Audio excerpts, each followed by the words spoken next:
Hello बच्चों, आज हम आपकी एनसीईआरटी बुक का लेसन नंबर 16 स्टार्ट कर रहे हैं, जिसका नाम है फाइनेंशियल मैनेजमेंट एंड प्लानिंग, यानी कि पाठ 16 वित्तीय प्रबंधन और योजना। अब वित्तीय प्रबंधन बड़ा मुश्किल सा वर्ड आमने सामने आ रहा है।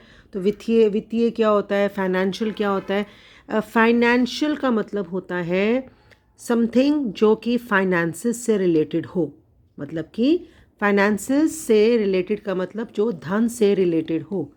अब फाइनेंसेस क्या होते हैं?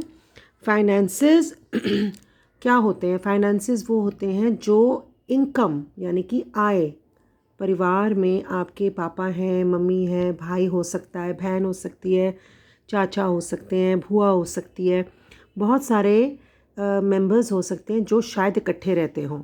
तो सब कमाते हैं, जो भी कमाते हैं वो पैसे घर पे लेके आते हैं। तो फाइनेंसेस क्या होते हैं? Finances are all types of income, यानी कि जो सब तरह की आय है जो हमारे घर में आती है, जो एक फैमिली को अवेलेबल होती है, जिसमें क्या क्या आता है? जिसमें सैलरी, वेजेस, रेंट, इंटरेस्ट कहीं से मिल रहा है, डिविडेंड्स, बोनस, कोई दादाजी रिटायर होके बैठे हैं उनको पेंशन बेनिफिट्स मिल रहे हैं, और जो भी तरह का पैसा घर में आता है। हिंदी में पढ़ लेते हैं। परिवार की उपलब्ध सभी प्रकार की आय, जो भी आय आपकी आय बेटा जो मतलब कमा के ला रहे हैं घर में, सभी प्रकार की आय वित्त के अंतर्गत आती है। आय जो होती है इनकम, वो फाइनेंसिस के अंदर आती है, वित्त के अंदर आती है, जिसमें आपके पापा का या मम्मी का जो भी कमा के ला रहा है, बहन वेतन, अगर कोई मज़दूर है तो उसकी मज़दूरी, कोई आपका मकान है उससे आपको किराया आता है, कोई ब्याज, आपने किसी को पैसा दिया हुआ है उसके ऊपर ब्याज खाते हो, डिविडेंड्स होते हैं जो, यानी कि लाभांश, बोनस मिलता है कहीं से, और अगर आपके दादाजी रिटायर हो गए हैं उनको सेवानिवृत्ति लाभ अगर मिलता है। ये सब तरह के जो पैसे अलग अलग स्रोतों से आते हैं, ये इनके बारे में इनको कंट्रोल करना, इनको मैनेज करना ही वित्तीय प्रबंधन है। वित्तीय प्रबंधन का अर्थ है धन का व्यवस्थापन करना, यानी कि मैनेजमेंट ऑफ फाइनेंसेस। अब 3 स्टेप्स होते हैं फाइनेंस पैसों को मैनेज करने के। सबसे पहले तो आपको पैसे की प्लानिंग करनी है, फिर आपने उसको कंट्रोल करना है, और बाद में मूल्यांकन करना है, इवैल्यूएशन करना है कि जो भी इनकम आपकी आई वो ठीक जगह पे यूज़ हुई कि नहीं। अब मैं आपसे एक बात पूछती हूँ कि देखो बेटा, हमारे पास जो भी पैसे आते हैं, हम बहुत ज़्यादा अनलिमिटेड पैसे तो हैं नहीं। ऐसा तो नहीं कि कितना ही कमा, पता ही नहीं चल रहा कितना पैसा, कोई ऐसा तो नहीं है कि बहुत ज़्यादा पैसे हैं। तो जब हमारे पास कंट्रोल में पैसे होते हैं, थोड़े पैसे होते हैं, तो हम अंधाधुंध तो उनको स्पेंड नहीं कर सकते। पैसे को स्पेंड करने के लिए हमें पहले 10 बारी सोचना पड़ता है कि ये 4 ड्रेसेस लूँ कि 2 ड्रेसेस लूँ। चलो एक से ही काम चला लेती हूँ, क्योंकि मुझे दूसरी जगह पे दूसरे भाई की भी ड्रेस लेनी है, मम्मी की भी लेनी है। तो हमारे जो पैसे लिमिटेड होते हैं, थोड़े होते हैं, और इसलिए हमारे को पैसे का मैनेजमेंट यानी कि वित्तीय प्रबंधन करना ज़रूरी है। और दूसरी बात, जो ये पैसा होता है जो हम हर महीने हमारे को आता है, ये कितना पैसा आता है, how much income is available, उस पर डिपेंड नहीं करता। मुझे बताओ, अगर पापा 1 महीने कमाते हैं और 3 महीने खाली रहते हैं, तो आपके पापा, आप कहोगे 1 महीने में 50,000 कमाते हैं पर 4 महीने वो खाली रहते हैं, तो आपके पापा की तनख्वाह 50,000 का क्या फ़ायदा? वो हर महीने में खर्चा करोगे तो 10,000 भी नहीं रह गया, अगर आपको हर महीने 10,000 रुपये चाहिए। हाँ, अगर 50,000 कमाते हैं और हर महीने 50,000 कमाएं, तो पहले महीने में भी 50 आ गया, फिर 50, तो इसका मतलब आपका हाथ खुला हो जाएगा। लेकिन आप अगर ये बोलो कि मेरे पापा की तनख्वाह 50,000 है, लेकिन वो हर एक ही महीने कमाते हैं, उसके बाद 6 महीने बाद कमाते हैं, तो बेटा ये तो फिर पैसे कम हो गए। तो ये नहीं ज़रूरी कि कितना पैसा आपके पास आ रहा है, लेकिन ये ज़रूरी है कि वो रेगुलरली आ रहा है और स्टेबिलिटी है इनकम की, हर महीने आ रहा है। ठीक है, तो ये मैं यही बता रही हूँ आपको। केवल ये जीवन की जो आपकी लाइफ है, जीवन की जो क्वालिटी लाइफ है, जीवन की गुणवत्ता जो है, ये इस पे डिपेंड नहीं करता कि कितनी आय है, बल्कि इस पे डिपेंड करता है कि वो उस इनकम स्थिरता कितनी है और आपकी नियमितता, मतलब हर महीने आनी चाहिए। ठीक है, अब हम दूसरे कॉन्सेप्ट पे आते हैं, फाइनेंशियल प्लानिंग यानी कि वित्तीय नियोजन। तो बेटा 3 स्टेप्स मैंने बताया आपको। पहला है नियोजन, प्लानिंग, फिर है आपका नियंत्रण, कंट्रोलिंग, और फिर है आपका मूल्यांकन यानी कि इवैल्यूएशन। पहले आप अपने पैसे की प्लानिंग करोगे, उसके बाद आप देखोगे कि कहाँ कहाँ पे फालतू खर्चा हो रहा है, उसको कंट्रोल करोगे। लास्ट में आप देखोगे कि जो जो खर्चे आपने किए हैं उनका इवैल्यूएशन करोगे, उनका मूल्यांकन करोगे कि मैंने जो खर्चा किया है वो ठीक किया है, कहाँ पे कमी हो गई, कहाँ पे ज़्यादा खर्च हो गया, ये आप करोगे। ठीक है, तो अब सेकंड स्टेप पे हमने भी देखा फाइनेंशियल मैनेजमेंट यानी कि management of your money, your पैसा। पहला पॉइंट हमने पढ़ा वित्तीय प्रबंधन का मतलब मैनेजमेंट। वित्तीय प्रबंधन का अर्थ है धन की व्यवस्था करना। सेकंड स्टेप पे हम आ रहे हैं धन को प्लान कैसे करना है। ये प्लानिंग जो है ये भी वित्तीय प्रबंधन का घटक है, एक फैक्टर है, कंपोनेंट है फाइनेंशियल मैनेजमेंट का। अब the term budget is use for the planning stage. अब ये प्लानिंग स्टेज है हमारी। प्लानिंग स्टेज में एक वर्ड आता है हमारा बजट। बजट का मतलब क्या होता है बेटा? बजट का मतलब होता है कि ये देखना कि जो फैमिली की इनकम आ रही है वो किस किस जगह पर यूज़ करनी है और कैसे यूज़ करनी है। कितना पैसा ड्रेसेस पे खर्च करना है, कितना पैसा इमरजेंसी मेडिकल फैसिलिटीज़ पे खर्च करना है, कितना पैसा मूवी पे खर्च करना है, और कितना पैसा संभाल के अंदर सेविंग में रखना है ताकि फ्यूचर में कोई दुर्घटना, कोई ज़रूरी फैमिली फंक्शन या कोई बाहर जाने का रास्ता अगर कोई प्लानिंग हो जाती है तो कुछ एक्स्ट्रा पैसे भी तो रखोगे। 40,000 कमाते हो तो 40 का 40 तो नहीं खर्च कर दोगे ना। आपको पता है कि हमारी ज़िंदगी कभी हमारी ज़िंदगी सर्टन नहीं होती, कभी कोई आकस्मिक खर्चे आ जाते हैं, सडन एक्सपेंसेस आ जाते हैं जिनके लिए आपके बैंक में या आपके घर पे पैसे होने ज़रूरी हैं। तो प्लानिंग में हम बजट बनाते हैं। देखो बजट बनाते हैं, बजट का मतलब है हम क्या करते हैं, अपने मम्मी पापा भाई बहन जो भी कमा के लाते हैं उनका पहले तो लिखते हैं कि कितना वो कमा के ला रहे हैं, आपके पास एक रिकॉर्ड होना चाहिए। उसके बाद आप देखते हो कि मेरे खर्चे को, अभी हम पढ़ेंगे आगे, खर्चे कौन कौन से हैं और किस एरिया के अंदर मुझे कितना अंदाज़न खर्चा करना पड़ रहा है, आप अपना बजट बनाते हो। ठीक है, तो हम थोड़ा पढ़ते हैं इसके बारे में। जब फैमिलीज़ बजट बनाती हैं वो देखती हैं कि फैमिली इनकम किस ऐसे यूज़ हो जिनसे सारे लोगों की नीड्स पूरी हो जाएं।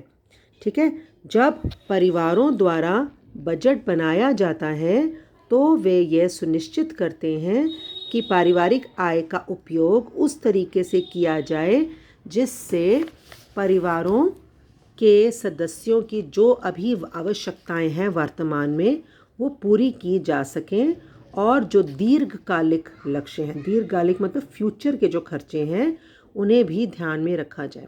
आपकी बहन एक 12th में पढ़ती है, आप अभी तो उसका खर्चा कर रहे हो लेकिन फ्यूचर में और 4 महीने के बाद उसको कॉलेज में एंटर करना होगा, तो आपको दीर्घकालिक मतलब दूर जो खर्चे, उसके बाद 2-4 साल बाद शादी भी करनी होगी, तो कुछ तो वर्तमान के खर्चे हैं, आज के खर्चे हैं, दूध लाना है, सब्जी लाना है, राशन लाना है, कपड़े खरीदने, आज के खर्चे, उनके लिए भी पैसा निकालना है। जो भी आपके घर में इनकम आती है, भाई से, पापा से, मम्मी से, दीदी से, किसी से भी आती है, आप टोटल इनकम आपकी वो है जो सबको मिला के ऐड करोगे आप। तो हमारे कुछ वर्तमान के खर्चे हैं, कुछ हमारे दीर्घकालिक लक्ष्य भी होते हैं। तो आप बजट ऐसे बनाओगे कि आपकी आज की ज़रूरतें भी पूरी हो सकें और आपके आगे आने वाली। इसके अतिरिक्त वित्तीय नियोजन यानी कि पैसे का जो प्लानिंग करते हो, गैर ज़रूरी एरियाज़ पे भी खर्च जो होता है उसको कम करता है। क्योंकि आप क्या करते हो, पहले से आप प्लानिंग बना लेते हो कि मैं इतना इस पे खर्च करूँगा, इतना उस पे खर्च करूँगा, तो कई बार क्या होता है, जब आप प्लानिंग नहीं करते बजट की तो आप ज़्यादा सब्जियां ले आते हो या ज़्यादा ड्रेसेस पे खर्च करते हो। तो अगर आपने बजट बना लिया, आपके पास 50,000 रुपये हैं, तो आपने बजट बना लिया मेरे को 4,000 कपड़ों पे खर्च करने हैं, क्योंकि मेरे 5,000 की सब्जी आएगी, 2,000 का बिजली बिल आएगा। सारे खर्चे जब आप नोट डाउन कर लेते हो तो आप किसी भी जगह पे एक्स्ट्रा खर्च करना से बच जाते हो। ठीक है, तो बजट जो बनाना है आपको, उसके लिए सारे सदस्यों की इन्वॉल्वमेंट ज़रूरी है। सारे सदस्य आपके साथ इन्वॉल्व होंगे तो आपका बजट अच्छा बनेगा। अगर सब कोऑपरेट करेंगे, सब मानेंगे कि हाँ ठीक है बजट बना तो मैं इतना ही खर्चा करूँगा। ये देखो, when family monitors the financial plans and evaluates the plans from time to time, ये तभी पॉसिबल है जब टाइम टू टाइम आप अपने बजट का इवैल्यूएशन करो। कमिटमेंट ऑफ फैमिली मेम्बर्स, मतलब कि सब फैमिली मेम्बर्स पूरा ध्यान दें इसके ऊपर, तो जाके ये पॉसिबल है। अब हम आते हैं एक डेफिनेशन पे, प्रबंधन यानी कि मैनेजमेंट। मैनेजमेंट का मतलब ये होता है जब जो आपके पास है उसको आप यूज़ करो अपने जो चीज़ आप चाहते हो उसको लेने में, यानी कि जो आपके पास ऑलरेडी है रिसोर्सेज, उनको यूज़ करके आप वो चीज़ लो, अपनी गोल्स जो ऑब्जेक्टिव्स आपके दिमाग में हैं। Family resources are the resources that are available to the individual और family at a particular time. Family यानी कि आपके पारिवारिक संसाधन, आपके पास जो पारिवारिक संसाधन ऐसे संसाधन होते हैं जो समय विशेष में व्यक्ति और परिवार को उपलब्ध होते हैं और जो उसके पारिवारिक लक्ष्यों को प्राप्त करने में मदद करते हैं। Family resources are the resources which are available to the individual or the family at a particular time which helps them to reach their family goals। तो फैमिली रिसोर्सेज कौन से हैं आपके पास, बताओ।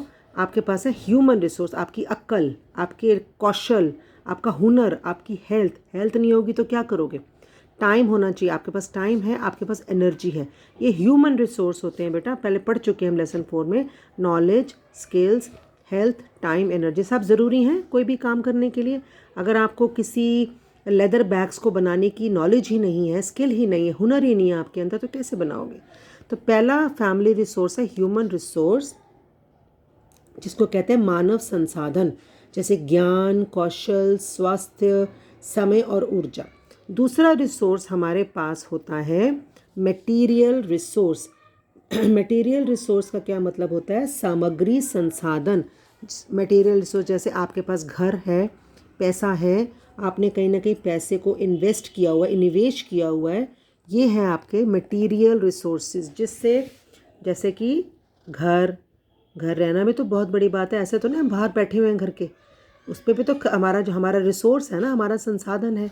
हाउसिंग, मनी और इन्वेस्टमेंट्स। इन्वेस्टमेंट्स का मतलब होता है जैसे आपने बैंक में पैसा सेव किया है, आपने किसी और चीज़ के अंदर अपने पैसे डाले हुए हैं, शेयर्स में डाले हुए हैं, आपने यूनिट्स लिए हुए हैं कोई, तो ये है आपका सेकंड मटेरियल रिसोर्सेज। उसके बाद हम आते हैं कम्युनिटी सेंटर्स, यानी कि कम्युनिटी रिसोर्सेज, जैसे कि लाइब्रेरी यूज़ करते हो, पार्क्स यूज़ करते हैं, कम्युनिटी सेंटर्स में जाते हैं, हॉस्पिटल्स जाते हैं, ये सारे रिसोर्सेज हैं हमारे पास। 3 तरह के रिसोर्सेज हैं, ह्यूमन, मटेरियल और कम्युनिटी।